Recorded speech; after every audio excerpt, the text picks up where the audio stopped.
విజయమ్మ రౌడీలు వచ్చైతే చంటిని కట్టేసి తీసుకొని వెళ్తూ ఉంటారు. అలా చంటిని తీసుకొని వెళ్తూ ఉంటే సింధూర అయితే షాక్ అవుతూ ఉంటుంది. ఎందుకు తీసుకువెళ్తున్నారు అనేది అంటూ ఉంటుంది.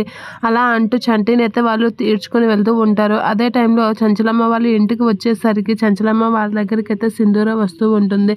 ఆ చంచలమ్మ గారు అనుకొని వచ్చి చంచలమ్మని అయితే పిలుస్తూ ఉంటుంది. విజయమ్మ మనుషులు మా ఆయన్ని ఇలా తీసుకొని వెళ్ళారు అని అంటే ఎందుకు అని అడుగుతూ ఉంటుంది. ఇక చంచలమ్మ అయితే షాక్ అవుతూ ఉంటుంది ఆ మాటలకి. 5 లక్షల అప్పు వాడు ఎందుకు చేశాడో నీకేమైనా చెప్పాడా అని కేశవ అయితే అడుగుతూ ఉంటాడు. ఇక విజయమ్మ మనసులో అయితే విజయమ్మ వాళ్ళ ఇంటి అయితే చంటిని కట్టి పడేస్తూ ఉంటారు.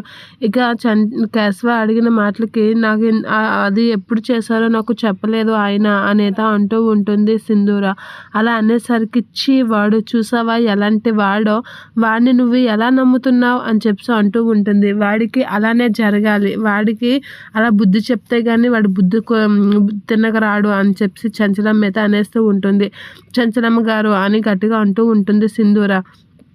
మా ఆయన్ని మీరు విడిపించకపోతే మానేయండి, కానీ మీరు అనేసి మాటలు అనాల్సినంత అవసరం లేదు అని చెప్పేసి అనేస్తూ ఉంటుంది సింధూర. ఆ మాటలకి చంచలమ్మ షాక్ అవుతూ అలా చూస్తూ ఉంటుంది. కేశవ కూడా షాక్ అయ్యి అలా చూస్తూ ఉంటాడు.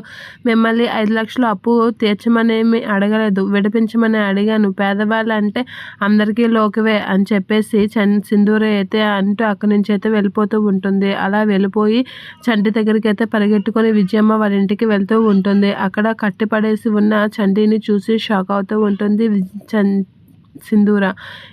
అయ్యో ఏంటి అని చెప్పేసి సింధూర స్పీడ్గా వచ్చి కట్టి ఉన్న చంటిని అయితే ఎప్పబోతూ ఉంటుంది. ఏం చేస్తున్నావు అనుకుని రౌడీలు అయితే అక్కడికి వస్తూ ఉంటారు. పట్టించుకోకుండా సింధూర